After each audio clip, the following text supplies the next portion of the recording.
Left off yesterday, and we showed you this now open. That you see the size of that compared to buildings in the country. Actually, the biggest. Hi, Peter. Hey, President Trump. And we have it finished. The water is pouring in as we speak. Fake news. This is from just a little while ago. Nice, clean water. So we're here to talk about clean, beautiful coal. That's clean, beautiful water. That's the longest pool anywhere in the world. And here you can tell they're not progressive because this is not a progressive because progressives never wear or show an American flag. These are proud people from Oklahoma. They came from Oklahoma, a company from Oklahoma to do it. But you notice the American flag, he's proudly showing off his work. You know he's not a liberal and or a progressive. Used to be liberal, but they changed their name somewhere along the way because liberal wasn't working, but progressive doesn't work too. Well, the progressive is a beautiful term. They are not progressive. They're degressive. You got that? What do you think? Huh? Daniel's great. He's a great reporter. And again, we have a picture of a gentleman in a cart. Proudly, this is the head of construction for the job. So you can see it's just finished. This is just minutes before. And there's a gentleman named Secretary Burgum from Interior, Doug, who's been doing an incredible job. So Doug, we have 22 waterfalls. Most of them haven't worked for over 50 years. As of this morning, they all work beautifully. And they're clean. The graffiti's gone. The broken marble is fixed. Well, there's a way of fixing it. You use a thing called silicone and you fix them. And they look beautiful. All of the hate and everything is removed from them. Some of them done through stupidity, actually, but hate. But here's another picture. Now you can tell this is a proud American because he's got a flag. Protesters never have, the bad protesters never have flags up. They somehow don't like the flag too much, but we do. So that's great. We put in today, as you know, about Save America, the Save America Act. I don't know, someday the Senate and the House will get it done, although I must tell you the House has approved it about 3 times already. Save America Act right here. We have, everybody can see that. And then we'll talk about clean, beautiful coal. You're not allowed to say coal within the Trump administration unless it's preceded by the words clean, beautiful. Complicates our life, but it's good, right, Chris, wherever you may be? It is clean and beautiful. I'll tell you, it's effective. So the Save America Act is all voters must show photo ID. So you go to vote and you show photo ID. Not complicated, right? You know, who could oppose it? They say it's an 80-20. It's not. It's about 99-1, and we'll never find the one person. Andy, congratulations, Andy, on a big victory. Thank you for your help. That's great. I appreciate it, but you're very good at what you do, and I've been backing you right from the beginning for a long time, right? Backing you too, sir. For years, that's right. You have. Thank you. Congratulations. You won a big election. So you have all voters must show photo ID, identification. All voters must show a little thing called proof of citizenship. Would you say that's 99-1, Mr. Pennsylvania? I would say that's maybe 100 to 0. I would think so. At least it should be. No, but they say it's 80-20. It's not 80-20. It's 99. And we've never found the one person. There's another one. Then you have no mail-in ballots, but we want to be liberal, as they say. Or we'll say we want to be progressive. So it's no mail-in ballots. You see that's what's happening in California. They're rigging the election. Now, maybe we caught them, and maybe they won't be able to get away with it. They tried with me. They did it successfully the second time. The third time, we made it too big to rig. Too many votes. They couldn't do it. They can only go. They sort of gave up at about 9:07 when they got slaughtered with the votes that came in. But no mail-in ballots except for illness, disability, military, or travel. So we're being very progressive, and we just don't want cheating in our elections. And you see it happening in California. Those numbers are coming down rapidly. They found a lot of mail-in ballots last night, shockingly. So we don't want that.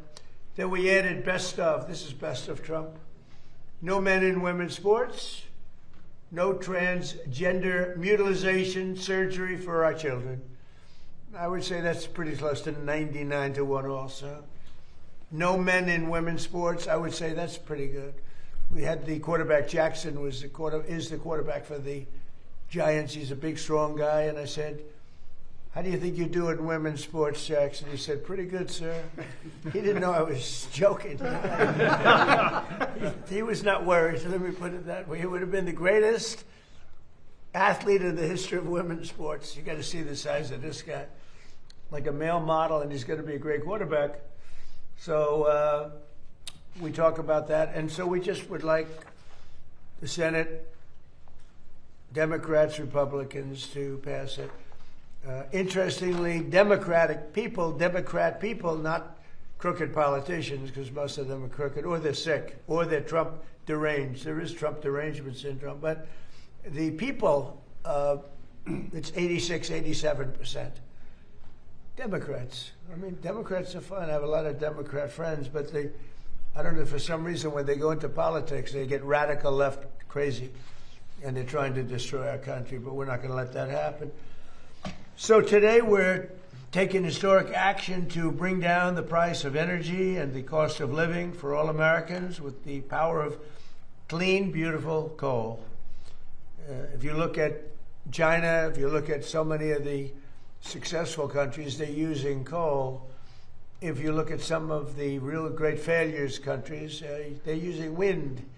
Just keeps blowing, blowing, blowing, and puts you right out of business. Very expensive, most expensive energy there is. So wind is not working very well, but they keep it going because people get subsidies by countries that are stupid. Doug, I would say we haven't been long on wind. Do you agree with that?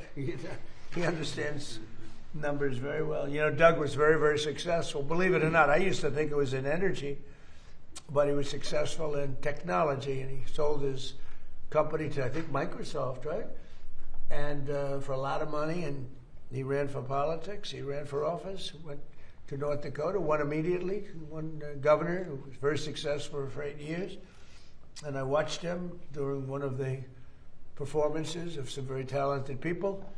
And I said, we're going to get him to work for us. And then I said I was going to put him in charge of energy. And he said, sir, there's a better man than me for that one.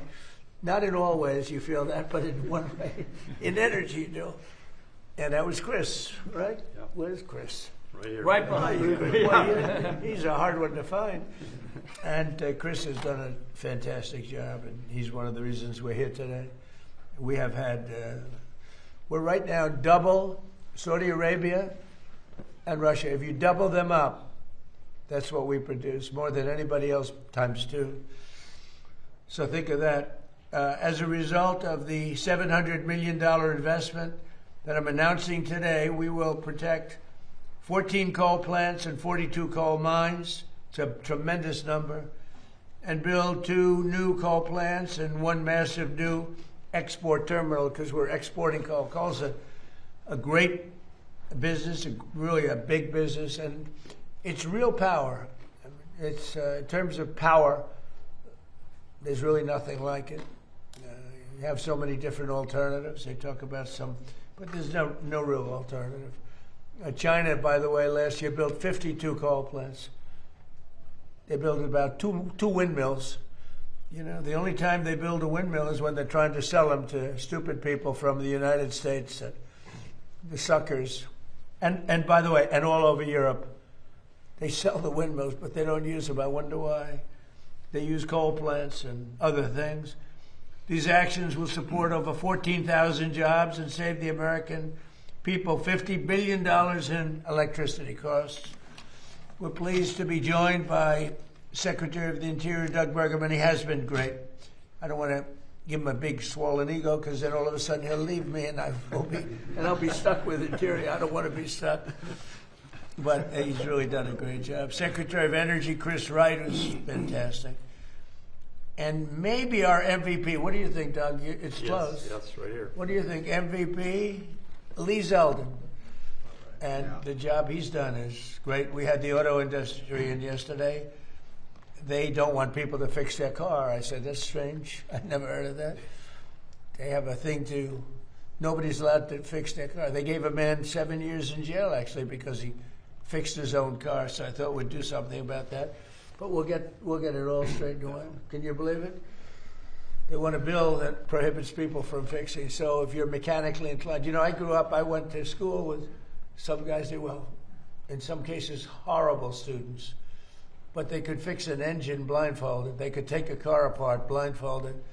But they weren't too good at arithmetic and other things. But they were great. And so there's a move on to stop people from fixing their car. I didn't understand it. But we had a great meeting yesterday with the head of General Motors and Roger Penske, head of Ford. We had a great meeting, I think. Thanks as well to a friend of mine also for a long time, West Virginia Governor Patrick Morris. I won by 45 points, Patrick. It's not enough. I love those people. And Wyoming, I think maybe even slightly more than West Virginia. Right? Just a little more. We did pretty. I like this group of people. But Wyoming Governor Mark Gordon, respected guy, great governor, both of them really amazing. And Representatives Dan Muser, Riley Moore, Derek Van Orden, Juan Ciscomani, and Andy Barr. So you have a lot of representatives here that are fantastic. Today we're officially invoking the Defense Production Act to save 13 coal plants in West Virginia, Kentucky, North Carolina, Indiana, Tennessee, Arizona, Arkansas, Oklahoma, North Dakota, and Wisconsin. These were incredible plants, so productive, really producing a lot of the electricity, right? The electricity, and it's really the best at that.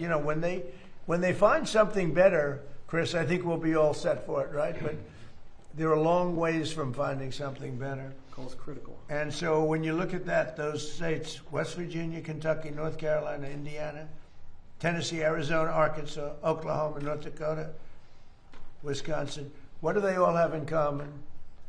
Trump won them. Wisconsin, bigger than I won every one of them by a lot, right? Yeah. I'm not even Pennsylvania, mentioning too. Pennsylvania, which we won also, right? Yes. But we won them all. We won all 50. We had an honest count, if you want to know the truth.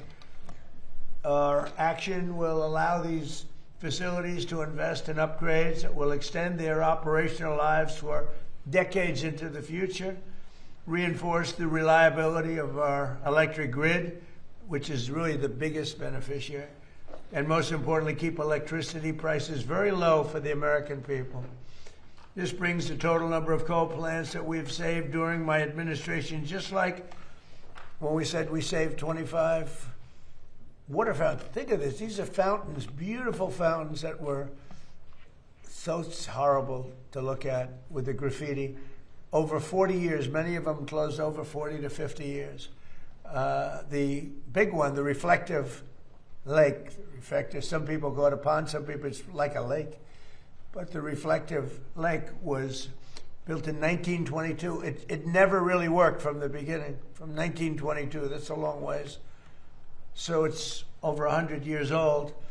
And it never really worked because they had the wrong base. It was always leaking. They didn't have what we have today. So it's pretty amazing what's happened. And, I hate to say it won't leak, but it won't leak because we use a material that doesn't allow leaks. It's like a swimming pool doesn't leak. You use the right. This is called swimming pool on steroids. So it's great stuff. And today's actions, we're also supporting coal mines and coal miners in Wyoming and Pennsylvania, Kentucky, West Virginia, Ohio, Indiana, Illinois, North Dakota, and New Mexico. And they're all going back to work. It's interesting with the mines, that famous scene of Hillary when we went to West Virginia. Yeah. And she had just left another state and she was trying to convince everybody that they should go into technology, no longer be miners. And these guys in West Virginia, they didn't want to hear about it. They wanted to remember that scene around the table. And they talked to this beautiful, big, strong miner. And they wanted him to make computer chips. She said, We'll teach him how to make computer chips. His hands were so large he couldn't hold a computer chip. He's looking at it. He had fingers that were like 3 inches around, and they're talking about making a computer chip, and he didn't like it, and he ended up being one of our best ads ever. And she did rather poorly. I think she lost by 77 points or something like that. Pretty tough to go knock coal, and then you go 2 weeks later to West Virginia to try and win the state. It didn't work out well for her. But the miners love us. What do you think we got with the coal miners? Would you say we got 90%, 100%? What do you think we were on this? Pretty high. Pretty Probably high. higher than any group in the country. Pretty high. Yeah, it can't be bad. Well, we did well with all the groups. I'll tell you, the group that now likes us are the auto workers, because we're building more auto plants now than at any time in the history of our country. So it's great to watch and see what's going on with the U.S. We're the most respected country anywhere in the world, and we were a dead country a year and a half. We were a dead country. We were laughed at. We were a mocked, laughed at country. Starting this summer, the West Gateway project will break ground, and by summer 2028, over 12 million tons of clean, beautiful coal per year will be shipped to countries all around the world. And this project's been delayed over 10 years, and Biden ended it, and then Barack Hussein Obama. Have you heard of him? Barack Hussein Obama, another one. He's another beauty.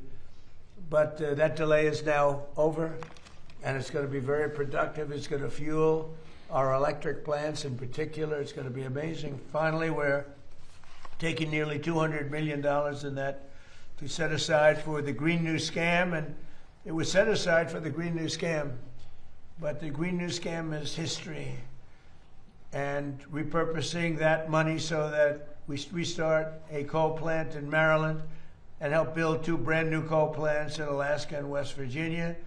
And these are all built with new technology. It's very clean. It's amazing how that's come along. It's all very clean. And the first new coal plants to open in our country since 2013. You couldn't open, you couldn't even think. They were only closing them. They were closing them, and you had brownouts all over the place. But you don't have that anymore, do you notice? Under 4 years of Sleepy Joe Biden and the radical left Democrats in Congress, not a single permit was approved for a new coal mining project.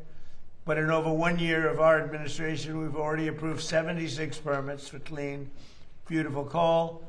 Last year, we prevented 17 gigawatts of coal-powered electricity from going offline, and that's enough power for about 13 million homes. Think of that, 13 million homes at a very low price. It's the lowest price. So now I'd like to ask Secretary Burgum to say a few words, followed by Secretary Wright, Administrator Lee Zeldin, and then Governor Mark Gordon, and whoever else wants to say a few words, including my new friend, my new governor friend. So, Doug, go ahead. Well, thank you, President Trump. With these announcements today and everything that your administration has accomplished so far since you've taken office, this administration has done more to save, protect, and expand coal in our country than any administration perhaps ever. Clean, beautiful coal. Clean, beautiful coal, absolutely. And none. I'm only kidding. That's okay. When you took office, the first thing you did was declare an energy emergency. Some people questioned that, but the prior administration under Biden had gone so far down the path of pursuing the highly subsidized, intermittent, weather-dependent sources of electricity that our grid was at risk. You understood that, and you understood that how key coal is. It's the backbone of having affordable, reliable, and secure American energy to power our country, power our electric grid, power our competitiveness in AI, and power all the manufacturing that's coming back. As you mentioned, with those record coal leases, this is where we take federal public land, lease it to the private sector. They write a check, that comes into the Treasury. They create jobs, help support local communities. So there was 0 coal leases held in 4 years under the Biden administration. You heard the president talk about 76 here. We've slashed red tape. Those took years to get. Some of these projects for coal mining we've approved in less than 1 month under the emergency procedures. And we also have opened up for leasing another 13.1 million acres that people can bid on in our country on public land. And this is land that was set aside This is not national parks, it's not wilderness area, it's not our wildlife refuges. This is public land that was set aside for the benefit and use of the American people, including energy development, making sure that we've got affordable, reliable energy. So using those public lands is what we're doing. And then the last thing within Interior, I would say we did strategically designate through the U.S. Geologic Survey, which is part of Interior, designate metallurgical coal as a critical mineral. So it's on the list. And that opens up a number of opportunities. But without metallurgical coal, we don't have coke, we don't have a steel industry. The Biden administration was indiscriminate trying to shut down our metallurgical coal as well as our thermal coal. So, and then the last thing you mentioned, the coal export facility, again, working through all the permitting to drive towards that so that we can be selling clean, reliable energy to our allies in the Pacific who want to do more trade with us. And lastly, again, thank you for creating the National Energy Dominance Council. Our Executive Director, Jared Agan, is here today, but Chris, Lee, and I all have details on that team, and that operates right out of the White House, and that's why President Trump is able to get so much done so quickly. This is the first time ever we had a president with a White House council specifically focused on energy, and what an impact it's having. Well, and thank you. Perhaps slightly less importantly, but I think very important, the National Garden of American Heroes is going to be unbelievable. And I'd like to know how you're doing on that, and how are you doing on the Great Triumphal Arch. So every city, just about every major city, has a triumphal arch. This is an arch that's a real bow, a beautiful bow to your military and military victories. Nobody's had more military victories, including recently, than we have. And they never got the arch built. It's been, the Civil War stopped it. That circle has been sitting there for a long time, for many, many years. I guess you could go back to, in 1902 they tried it, but in 1860 and 1880 they just never got it done. The Civil War stopped it the first time. That was a good reason. I think that's probably not a bad, that was a good excuse. But after that it just never happened, and we're going to get it done. And so we're doing it with the Department of Interior, and we're also doing the National Garden of American Heroes, which is phenomenal. And we're doing something that just came up. We'll have a little breaking news here because nobody's heard of it, but at the Lincoln Memorial, the front was supposed to be the back was supposed to be the front. It never got built because they built two roadways behind it after it was built, and it shut off the gateway to the water. That was really going to be the main entry, and we're going to be doing that. It's called the Promenade. It'll be the Promenade. They want to call it the Trump Promenade, but I don't know if I want to do that. But it's going to be beautiful. It's a beautiful project, and it's going to take the Lincoln Memorial right down to the Potomac, which it was always scheduled to do. But when they built the roads, that was the end of that. But we have a way of beautifully going over those two roads, highways, very, very strong, very important roads, actually, as you know, from the bridge. But it's going to be great. So can I ask Doug for just a couple of seconds to talk about those three great projects that we're just starting? Well, I'd say it's important for everyone to know that, as you described, these are plans and ideas that have existed almost since the end of the Civil War. But the McMillan Plan, which is the one that designed the National Mall as we see it today, that was in the early part of the 1900s, envisioned this connection, that you would have the memorial bridge between the Lincoln Memorial and Arlington Cemetery. At the halfway point, there's a very large circle. It was designed to hold a monument. The arc that would go there is a fantastic complement and completion of this plan that's over 120 years ago, President Trump's vision of how to build that. And of course, President Trump has talked to President Macron from France. More people visit the Arc de Triomphe than even visit the Eiffel Tower. I mean, this would be a highlight for Americans to come. The views back at the city from the top of the arch would be amazing. The views from this side, from West Potomac, where the National Garden of Heroes was, looking across at the arch would be amazing. And of course, the promenade on the backside of the Lincoln is, as President Trump described, right now there's no pedestrian access. You're on the mall, people come from around the world. They don't know that 100 yards away is the beautiful Potomac River, which was part of the original plan. And now they'd be able to walk around the Lincoln Memorial, walk on a pedestrian bridge over the first highway, walk over the next one, and right down to the water. It would complete the vision. These projects would complete the original vision, the McMillan Plan, and how fortunate are we to have the builder-in-chief, someone who both has the vision and the understanding of how to get projects done that would, again, make our city safe and beautiful, just like the executive order President Trump put out last year has accomplished. And wow, we are ready for the celebration of our 250th anniversary. The city's never been safer. It's never been more beautiful, but President Trump's not stopping there. Vision that he has for these projects would extend for generations forward. So thank you, President Trump. Thank you very much. Great job. And Secretary Chris Wright, please. But no coal, no modern world. Stated another way, without clean, beautiful coal, a modern world is impossible. And we saw 17 years ago, President Obama's election, an all-out attack on the American coal industry, the industry that built our nation. We wouldn't have the buildings, the factories, the industry, the electricity grid we have today without the critical contribution of coal.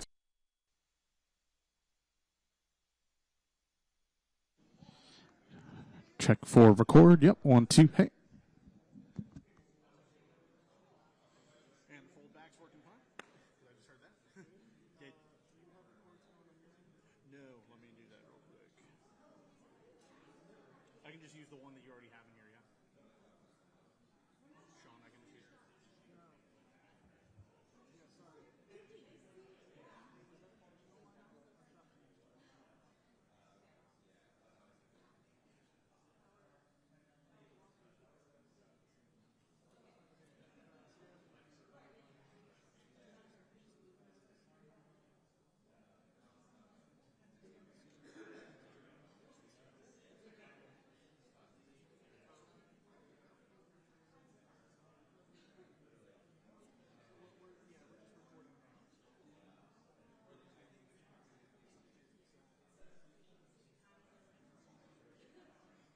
Yeah, I got you.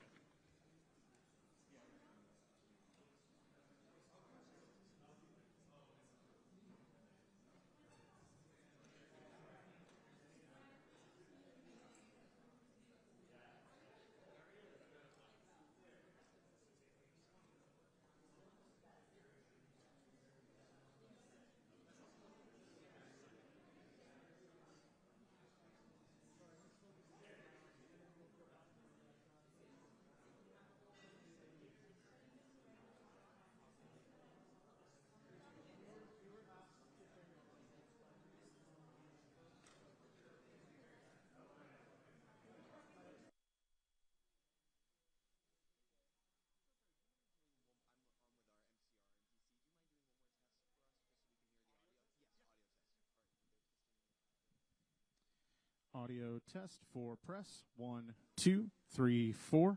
Audio for media transmission. 1, 2, 3, 4, 5, 6, 7, 9, 10. 1, 2, 3, 4, 5, 6. Good with that? Great.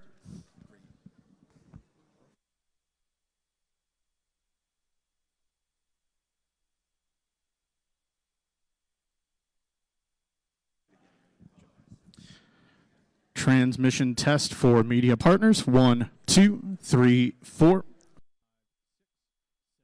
8, 9, 10. 1, 2, 3, 4, 5, 6, 7, 8, 9, 10. 1, 2, 3, 4, 5, 6, 7, 8, 9, 10. 1, 2. Good with that?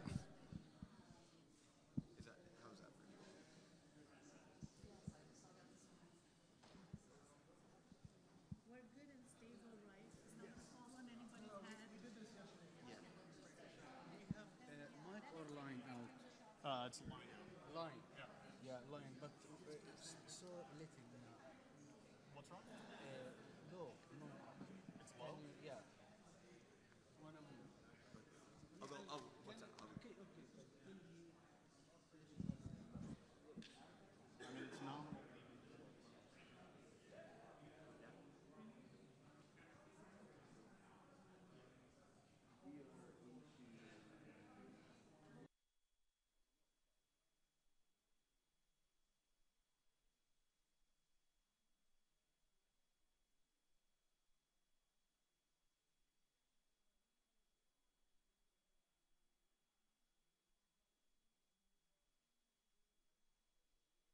2, 3, 4, 5, 6.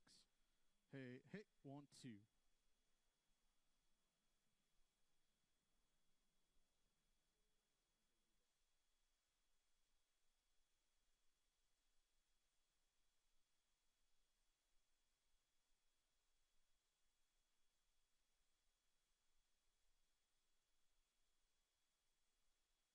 1, 2, 3, 4, 5, 6, 7, 8, 9, 10. Yeah, 1, 2. Hey, hey, hey. 1, 2. 4, media. 1, 2. Hey, hey. Yep. 1, 2.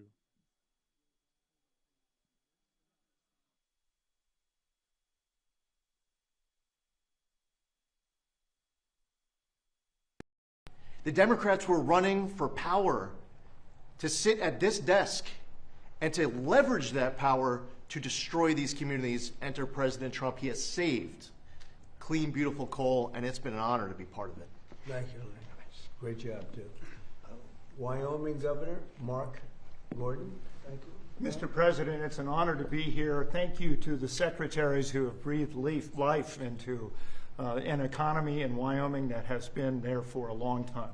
Wyoming produces the cleanest, most beautiful coal, low sulfur coal. You don't mind if I push him, right? And it's fun because we have a chance to educate our kids. Now, let me just talk a little bit about the other side of this. When a kid grows up in Wyoming, their education's paid for in large part by the coal severance taxes, by the royalties that come from mining that coal that was shut down by the Democrats. When they have a chance to get a job, they can go look to the coal mine. And it's not just digging coal the way we used to, it's high-tech jobs. You know, at this point, we don't mine coal the way we used to at all. It is very, very technologically proficient. And what's more important, it's environmentally sound. I would invite you to come and look at the reclamation that's happened in the Powder River Basin, and we can demonstrate that it's environmentally sound, that actually wildlife populations thrive and do better. Today, Mr. President, I really want to talk to you a little bit about our recent trip to Japan and to Taiwan, both countries that were going to forswear coal. And now they realize that they need that reliable, dispatchable, secure source of energy. But they can't get it as clean as they can from the Powder River Basin. So to be able to open that Oakland port is absolutely essential for the lifeblood of our state and for our coal mines. It is something that we tried to do in your first administration, and we almost got there. We actually were prepared to go through that, I guess, belt that we have on the West Coast with California, Oregon, and Washington, and finally enforce the Commerce Clause to allow states like New Mexico, Wyoming, Utah, to have access to that Asian market. And let me just tell you one last thing about that. It's not just about clean, beautiful coal. We have companies like Peabody that are now saying, we believe we can get rare earth minerals and critical minerals from what we're doing. So we are advancing technology, advancing the opportunities and the security of the state, all because of your vision, sir. Thank you. Thank you very much. Thank you, Mark, very much. Would you like to say something on behalf of West Virginia? I would. I would like to love say, that place. Mr. President, all West Virginians are so deeply grateful to you for your focus on protecting their energy jobs. The coal miners know the incredible importance of why we're here today, and to talk about the potential for new coal-fired power plants, that excites them.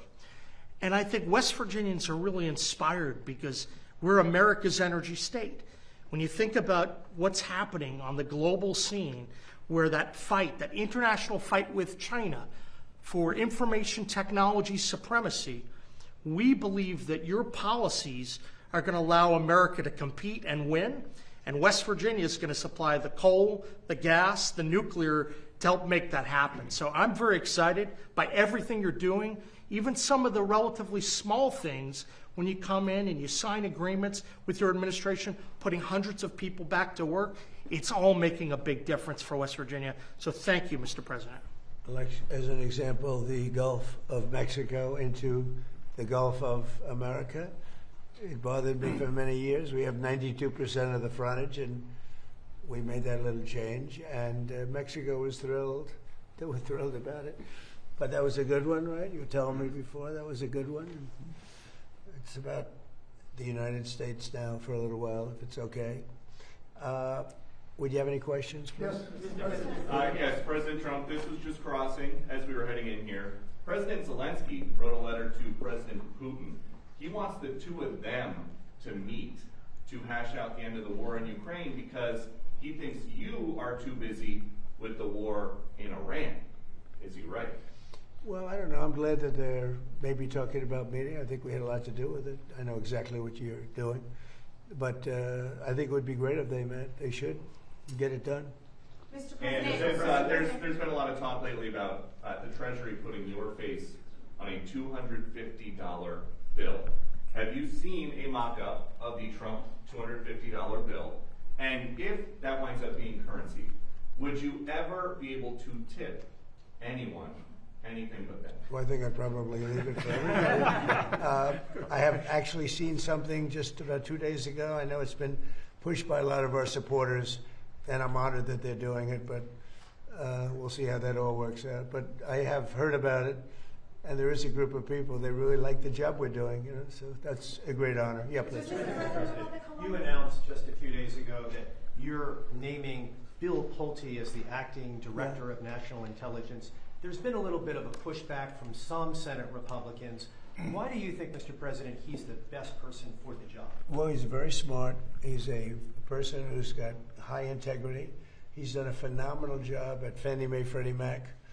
You know, you probably have $1 trillion in value there. When he took over, it was much less. And I guess I'm responsible for that too, because everybody wanted me to sell it in my first term for 10% of what it's worth right now. If I would have sold it, we would have lost $900 billion.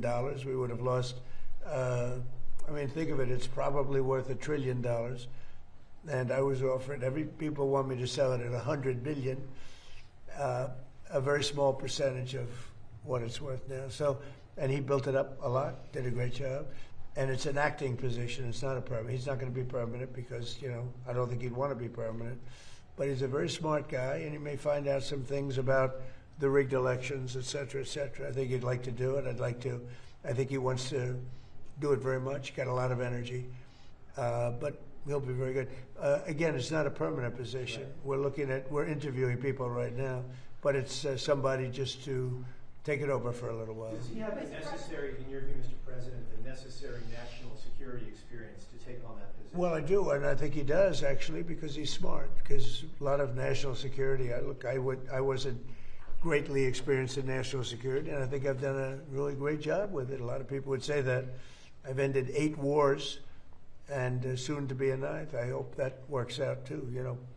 Frankly, probably, and there's another one also. It could be 10. No president, I don't think a president's ended 1 war having to do with outside of this country. So, you know, we've done a good job. I would say that Bill is a guy that will be able to figure it out very quickly. Again, it's short term, but he may be very effective for a short period of time. Mr. President, so will there be a proportional share increase of electricity production as a percentage of our nation's electricity output? And my follow-up is, I took that historic trip with Secretary Wright of the small modular nuclear reactor on the West Coast early this year. Are we making more progress? Because I know how critical gas and coal is for the secure grid. Well, the answer is we are, but Chris, you want to answer that? Yes, I mean, our electricity grid essentially runs on gas, coal, and nuclear. Those are the 3 key sources. They're the backbone of the American electricity grid. We're in favor of seeing all 3 of them grow. You will see all 3 of them grow during this administration.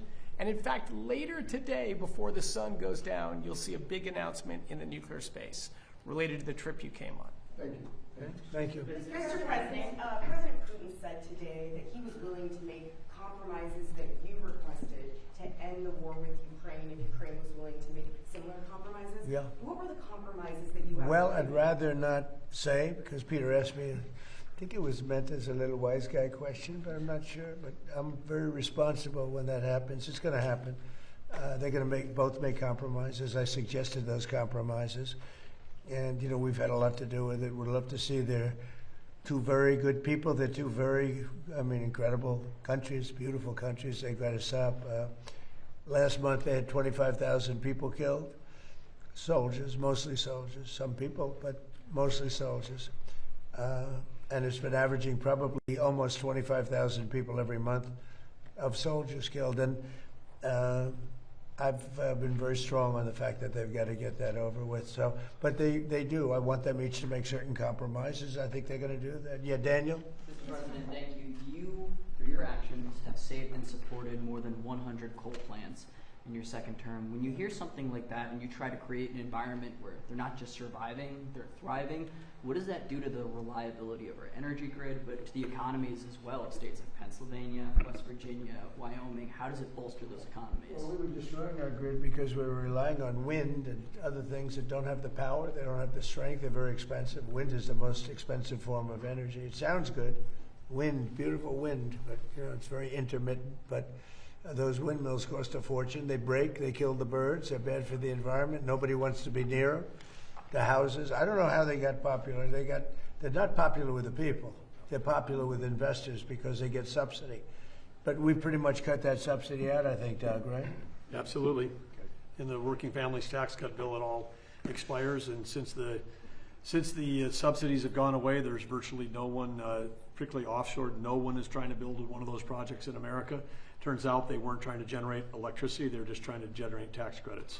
You're supposed to be making money with energy, and here wind, it needs subsidy.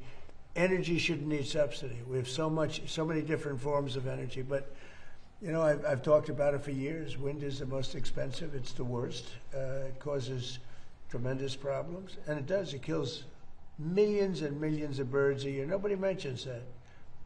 You'd think if that were anything else, everybody would be sued.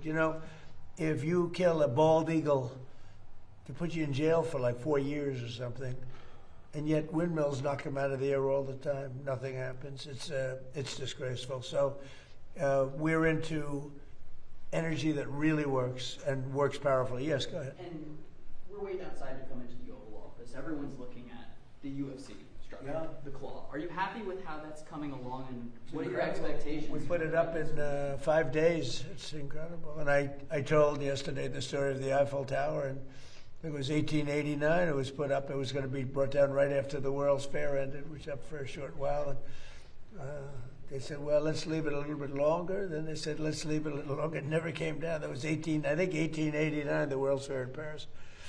So I jokingly said, let me tell you a story about the Eiffel Tower.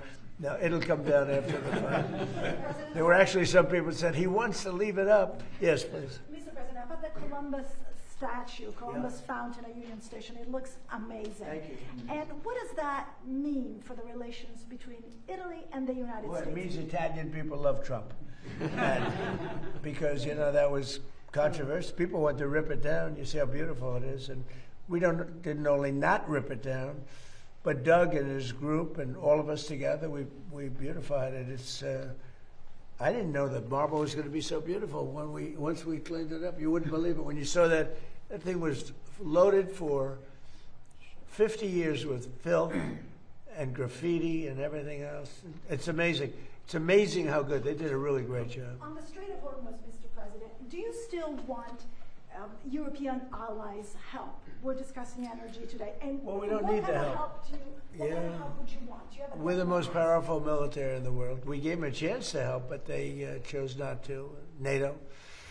We went to the NATO countries. We went to others too, in all fairness to NATO. And I wouldn't say I gave them a hard sell, but I said, hey, if you'd like to help, it'll be wonderful. And they all turned us down. And, it's going to be an expensive proposition for them because they shouldn't have done that. They should have helped. We don't need it. We have our own. We have much more than we need in terms of oil and energy generally. But European countries and other countries, they need it tremendous. Some of the European countries need it really big.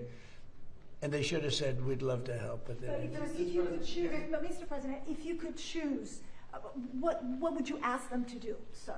If you wanted Well, I would have asked them. There's not much. Look, we won. There's no Navy. There's no Air Force. We've wiped them out. We've wiped out their leadership and almost all of it. We've wiped out all their military leaders. they're down on the third. Now, maybe they're very good. I don't know. I can't tell you that. But certainly the first ones didn't do very good because they were literally, after 3 days, almost the entire military was wiped out. They had to get new generals. And then after that, they had to get more new generals.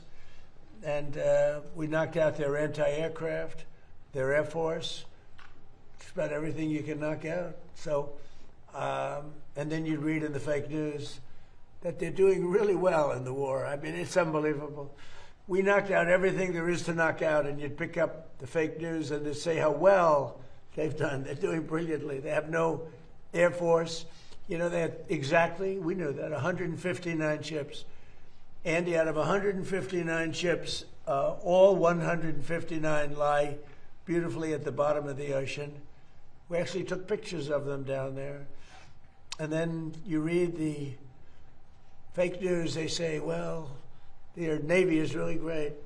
You know what they have now? Little runabouts with a machine gun on the front. The ships don't even really deal with them. They're like a gnat, you know, like get off. That's all they have. It's crazy. You know, this country needs a fair press. And one thing I think that's done is expose how corrupt our media is. And I really do, while we're here, I hope the media looks at this election that's taking place in California where they think it'll take 7 or 8 days to count the votes. Can you believe this? I mean, they spend all that money on the machines, the big voting machines. They think it's going to be 7 or 8 days before we know who won the election.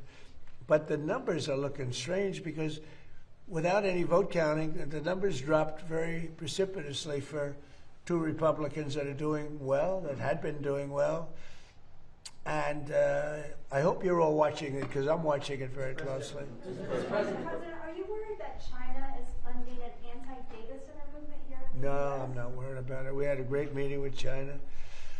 And, you know, they do things to us and we do things to them. I say it all the time. They say, oh, are you worried about China tapping your phones? I said, well, you know, they're worried about the same thing. No, we're very highly sophisticated. We've become very highly sophisticated. We had 4 years. I rebuilt the military. We had a military that was not good, and we rebuilt it. And I didn't know I'd use it quite as much, but we used it. Ukraine has been given a tremendous amount of our without our military and our equipment, Ukraine wouldn't be alive to fight today. You know, I mean, just in terms of the question. We gave them hundreds of billions of dollars worth of equipment and the best equipment. We make the best equipment anywhere in the world, but they wouldn't have lasted 1 or 2 days. They wouldn't have been able to do it. Remember the anti-tank missiles, remember that, right? When the tanks got stuck in the mud? And then they went around and boom, boom, boom, boom. And those were given by yours truly. They said Obama gave sheets and Trump gave the anti-tank as one of the most devastating weapons. But you check that out. But we have the greatest military. We have the greatest military equipment anybody's ever seen before. Look at Venezuela. We went in there. It was over after about 48 minutes. And, you know, they have a strong military, different kind of a military, but a lot of soldiers. And you look at Iran, where we essentially wiped out their military. Now, there's some missiles left, but very few compared to what they had. And speaking of our military in Iran, I wanted to ask you about this report that you would only restart the conflict with Iran if they killed U.S. troops. Is that your red line for ending the ceasefire? If they killed? U.S. troops. What does that mean? That you would restart the war with Iran if they killed U.S. troops. Well, it would be a good reason. I'll be honest with you. If they kill U.S. troops, I think I would do that very quickly.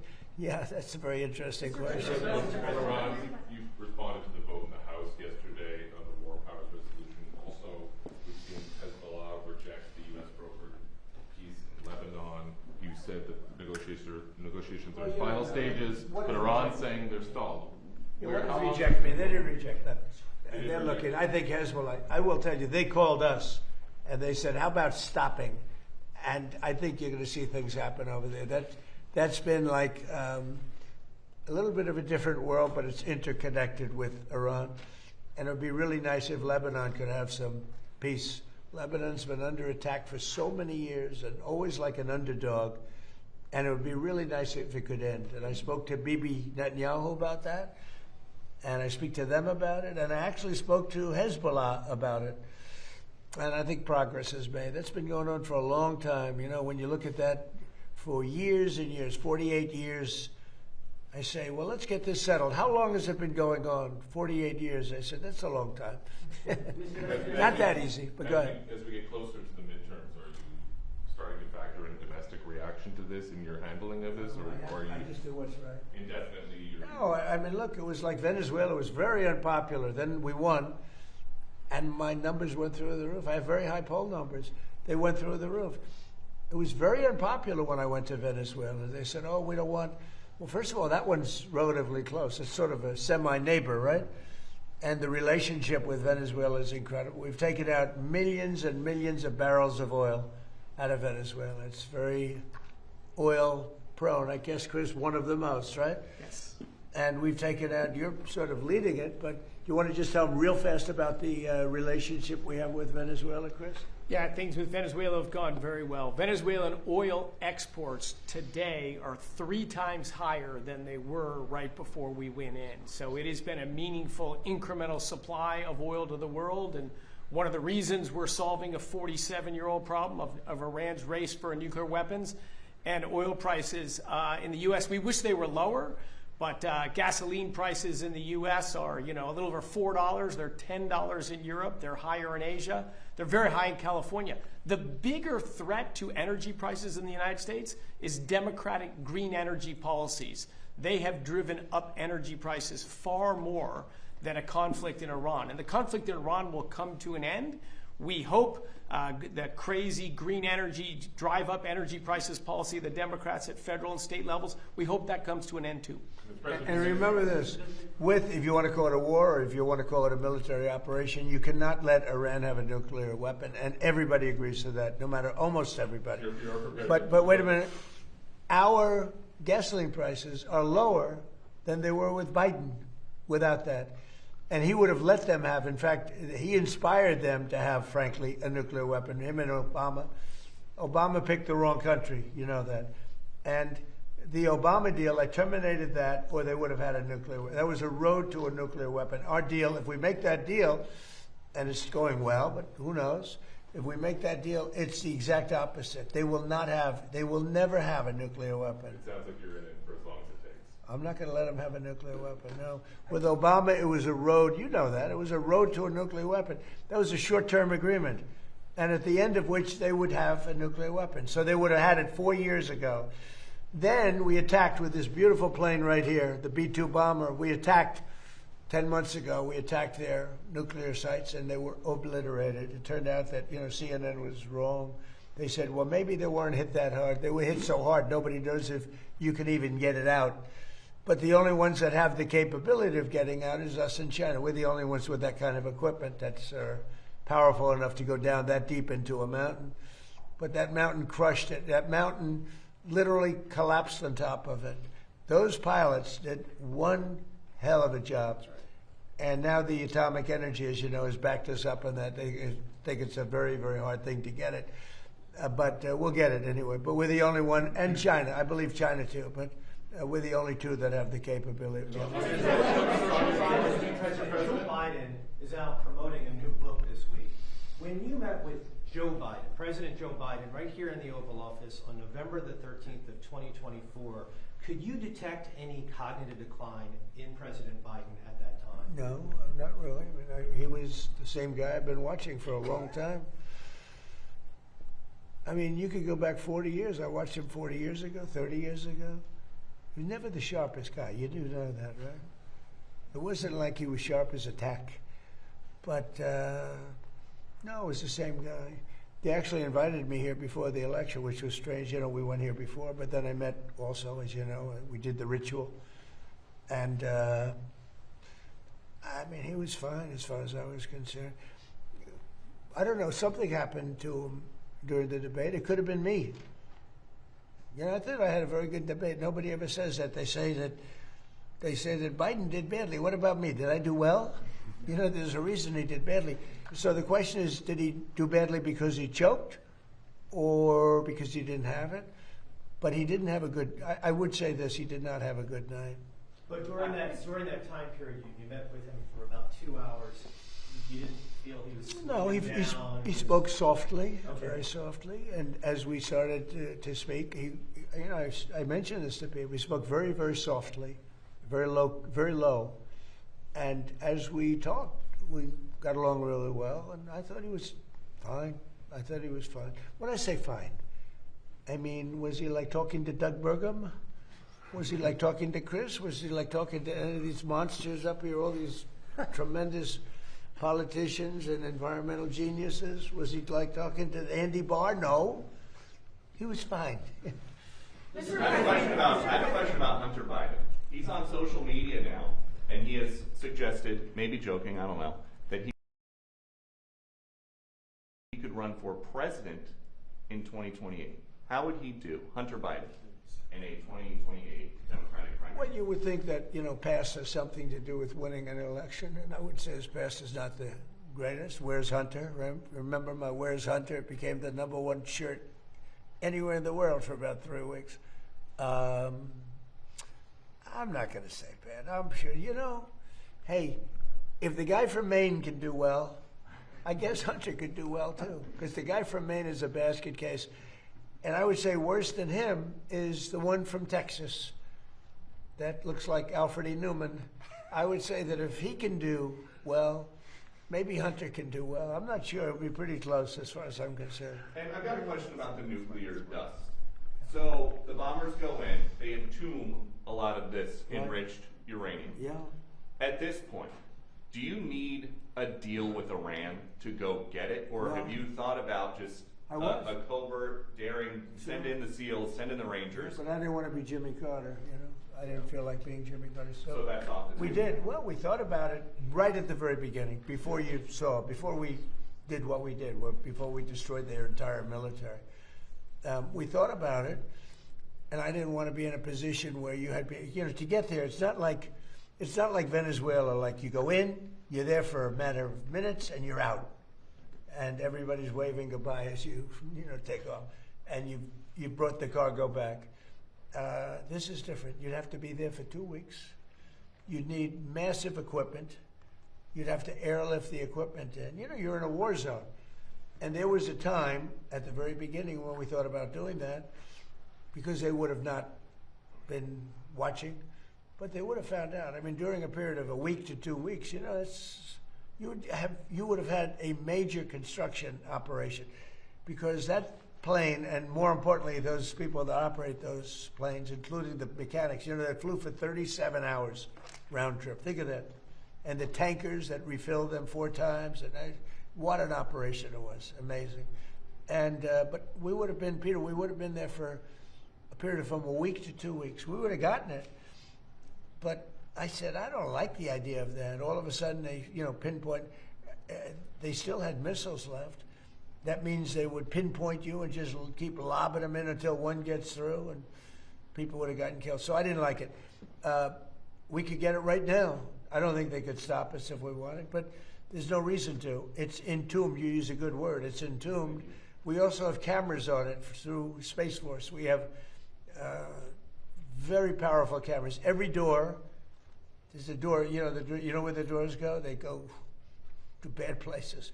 But every single place on those mountains is basically three, because we also hit it with tomahawks after. After that we hit it with tomahawk. Every inch of that land has cameras on it. We have about 9 of them, and they're on it. We cover it. So if anybody even got near it, we would know what we had to do. And we've heard you want to meet with the new Ayatollah, the new supreme leader. I don't want to meet, but if I did meet, I'd be honored to meet him. I'd like to see if we make a deal. But if we make a deal, it's possible that I would meet him. I'd be okay with that. Would that happen here in the U.S., White House? Oh, I don't know, Peter. I haven't really heard too much about it. I didn't suggest it, but some people have suggested it. If it happened, it would happen. I'd be respectful. Do you think because Epic Fury killed his dad and his wife and his kid that he's got hard feelings and wouldn't want to meet? Well, I would say I'm not his favorite person. But with that being said, he's probably I don't know. He's probably a professional. In some circles, he has a very good reputation, actually. Sometimes some people say bad, but a lot of people say bad about me. It's totally false, of course. Mr. On jobs, tomorrow the jobs report will be released. While the unemployment rate has been steady at 4.3%, the black unemployment rate has been 7.3%. When you ran for president, you courted black voters and talked about what you described as black jobs. How do you describe why this disparity is happening? What can you do to close that? Well, we're doing very well with the black jobs, African American jobs. I saw some numbers that we're doing really well. But where we're really going to do well is when all these plants are open. We're building many car plants. We're bringing cars back from Germany. We're bringing, we lost the car industry years ago. 54% of the industry went to Germany, Japan, Canada, Mexico. It's all coming back. It's amazing. And where your black worker is really going to do well is when those factories open. So I think they're going to be great. We've been doing very well. It's been a big focus for me. Yeah, please. Yeah, thank you, Mr. President. On today's announcement, how do you ensure the estimated cost savings are passed on to the consumers and not held by the company? And then on Iran, what specific progress has been made today in talks with them, and where are the sticking points still?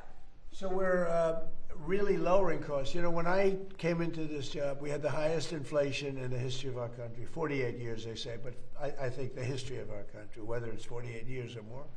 But we had tremendous inflation with Biden, during the Biden. They had one of the highest ever. And I inherited that. The costs were very, very high. And at my first news conference, Peter and others were screaming at me about eggs. Remember, Peter? Eggs. What about eggs? Maybe it wasn't you, but I wanted to inject Peter into it. But he was screaming to me about eggs. And I said, what? Tell me about eggs. This is 2 days in. They said eggs had quadrupled. I said, well, they didn't quadruple under me. And they didn't want me to order eggs for the Easter egg hunt that was going to take place in a few months, right? And I said, nope, we're not going to. They wanted me to order plastic eggs. And I said, nope. And we got eggs down to lower than what it was long prior to when I took over. And eggs today are about 15% lower. What we had is a bunch of con artists, the Democrats. And what they did is they said, they left. They gave the highest prices that we've ever had for all products, groceries, everything. And they started saying affordability. They'd say, this is about affordability. It's a con job. I inherited their high prices. We brought those prices way down. And when and if you go back 3 months ago, if you go back before the war started, think of it, 3 months. So with Vietnam, we were there for 19 years. With Iraq, it was about 9 years. With another one, it was about 12 years. And with another one, we had all these wars that lasted for 9, 10, 12, 19 years for Vietnam. Think of it. And they said, you're in there for 3 months. This is a terrible thing. Hundreds of thousands of soldiers have been killed in these other wars. We lost not one soldier in Venezuela. We didn't lose one soldier. And we lost a total of 13, which is 13 too many. But when you look at hundreds of thousands of soldiers were killed in these various wars, they lasted many, many years. We're in there for a few months, and what we've done is amazing. They won't have a nuclear weapon. And we did, it was tough because we just got, Doug and everybody came in to see me, we just got the best numbers. Well, today, again, the New York Stock Exchange and every other exchange just hit a new all-time high. That's 73 days out of my short term. We've hit brand new highs. Every 401k is setting records. A 401k, a lot of people have. You probably all have 401ks. Look at your 401k. You're happy about your 401k? The nice reporters are smiling at me, and the stupid reporters are like that. But their 401ks are setting records. They should be happy. They shouldn't be angry. They should be very happy.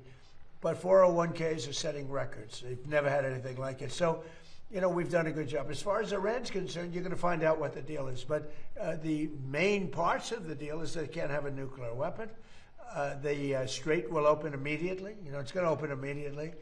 And we've largely swept for mines. We have the most sophisticated mines. They're underwater minesweepers. I actually said to somebody, one of the generals, why underwater? He said, because usually it's hostile.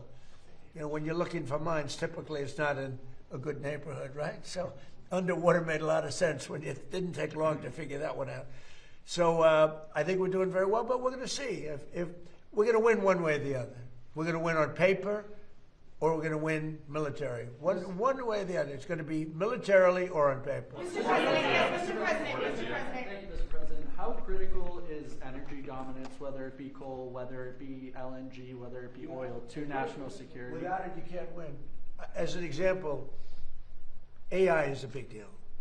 Whether we like it, not like it, it's going to be amazing in many ways. It's going to be, I think, for medical, it will be amazing. But without massive amounts of energy, you can't even play the game. And we're leading China by a lot in AI. I was talking to President Xi about it. But if we didn't do, Lee Zeldin's done so great because, number one, fast approvals from professionals. You know, you'd have the best firms in the world submitting papers to them.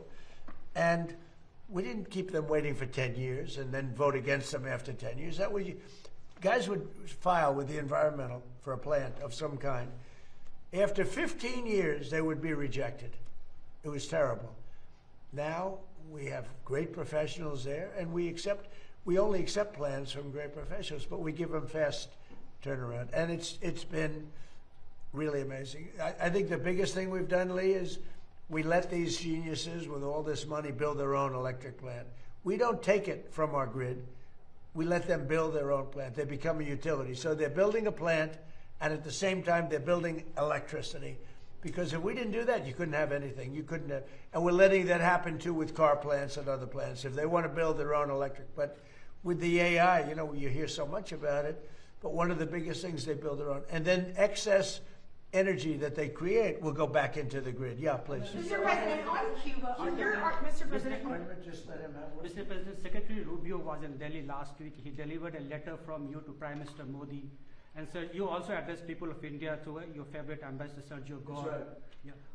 Both of them have said the trade deal is around the corner. Where do you stand on the trade deal? Well, we have it. And, you know, look, India for years has, and I don't blame them, I blame us because we had stupid people here. India for years really took advantage of the United States. You know that. Are you from India by any chance? Huh? I thought you were from Germany. I'm from India. I'm only kidding. You're central casting, okay? And that's a very good thing. India for years took advantage of this country. They charged us tremendous tariffs, and they paid nothing. They wouldn't let Harley, as an example in the past, they wouldn't let Harley Davidson sell its motor. They would charge 200% tariff. So Harley Davidson was precluded. They ended up going to India and building their own plants, which is unfortunate that that happened, but it happens. It was before me. But they charged tremendous amounts of tariffs to our company, and we didn't charge them anything. You know, they sold motorbikes here too. You know what we charged them? Nothing. And now it's the exact reverse. And we're making a lot of money with India. But we'll get to a deal, because I like your Prime Minister a lot. He's a good friend of mine. Get along great, and we're going to make a deal. We have a very good relationship. Mr. President, speaking of deals, Mr. President, on Cuba, are your sanctions on Cuba meant to accelerate its collapse? No, it's just, we just want them to be a nicely run country that can feed its people. Look, it's a failed nation. Without Venezuela, you know, Venezuela, because it has such wealth in the ground, mostly in the ground. But Venezuela took care of them for years, and they took care of Venezuela. They were like the bodyguards. When we went in and burst into their country, the Venezuelans were guarding Maduro and everybody else. It was mostly, I mean, the soldiers were, in that case, we had a lot of Cubans were guarding. The Cubans were the guards, and they're good soldiers. But the country is starving, and it's got no energy, it's got no oil, it's got no money, it's got nothing. It's got a beautiful piece of land. You could have beautiful resorts, doesn't have oil, but Venezuela was giving them the money to survive, and now, you know, the money is, I guess you could say, is coming to us and is going to Venezuela. Venezuela has been an amazing thing because we've paid for the cost of the attack many, many times over. And it's been a long time since you've heard of it. Do you think that Cuba is close to collapsing, though, based on everything you just laid out? Do you think that Cuba is close to collapsing? It sort of collapsed. And we're going to handle that as soon as we've I like to do one thing at a time, and we'll take care of the Islamic Republic of Iran. And as soon as that's done on our way back, we'll just make a little brief stopover. Mr. President. We'll take care of it. We want to help them out. Look, we have a lot of people that voted for Trump. Whether they did or not, it didn't matter. But I had 95% of the Cubans voted for me. They're unbelievable people. They're energetic. They're entrepreneurial. You know, some of the richest people in Miami are Cuban. They're unbelievable. And I'm going to take good care of them. I'm going to let them go back to their land. They want to be back with family. You know, they have a lot of family over there. They've been treated very badly by Cuba. But we're going to treat Cuba well, and we're going to let our people go back and let them invest in Cuba if they'd like. So we have some very good plans for Cuba. I think, you know, we have to get rid of the regime was very tough, very nasty. The difference is now they don't have money coming in. They had a lot of money coming in from Venezuela. They don't have any money coming. They had oil coming in. They had money coming in. But we're going to take care of Cuba. Mr. President, sir. And they, you know what? They want us to. The people want us there so bad. Mr. President, sir.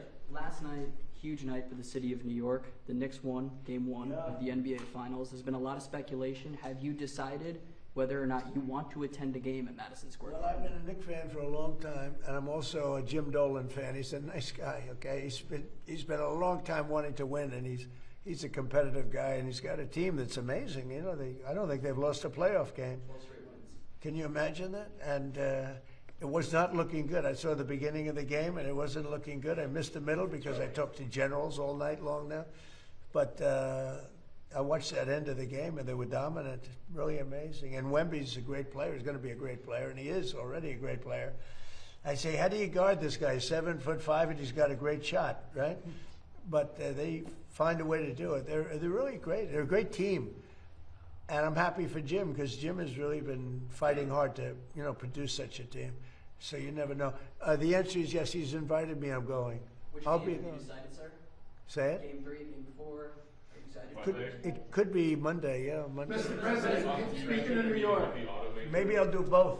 You mentioned your meeting with the automakers yesterday. Can you tell us a little bit about that, more about that in particular? Did you discuss trade, tariffs, USMCA? We had a great meeting with the auto. I mean, most of them were here. They were really talking about the fix-your-own-car kind of a thing, right? But they're doing very well since I'm in office, because I got rid of a lot of environmental restrictions. In fact, you might just tell them a little bit about that, Lee. We made it so much easier for them to build a car. They could build a less expensive car that's much better. And they were so choked up with environmental nonsense that in order to save 4 ounces of gasoline, you had to spend thousands and thousands of dollars. Lee, do you want to go into that? President Trump, we sent to Congress 3 Biden EPA waivers to California that Congress passed. President Trump signed last year, getting rid of the electric vehicle mandate that a whole bunch of other states had signed on to. Just a couple of months ago, President Trump announced here at the White House the largest act of deregulation in the history of the United States, the repeal of the 2009 endangerment finding. All the greenhouse gas emission standards in light, medium, and heavy-duty vehicles were following the law. And what that means for cost of living, just on that act alone, $2,400 more affordable per vehicle for Americans. The victories come out every single day.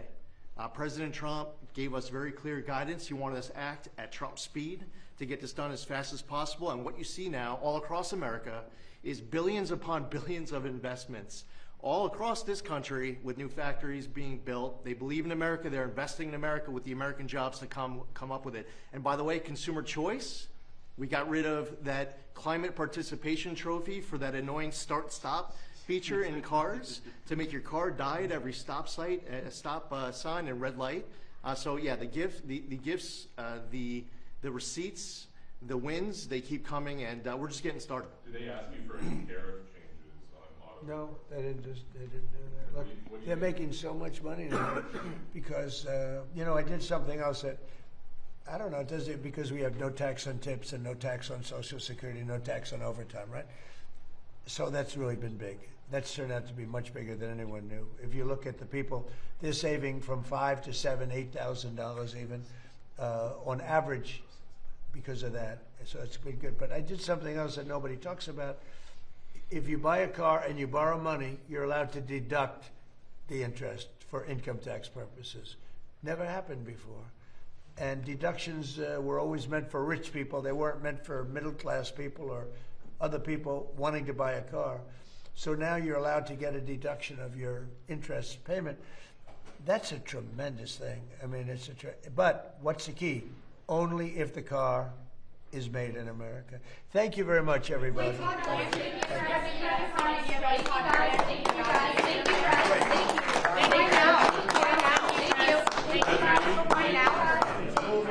It's moving very well. Todd is very popular. He's doing great. Thank you guys. Thank you guys. Sure. Thank you guys. Thank you guys. Come on. Thank you. Thank you all. Thank you guys. Thank you.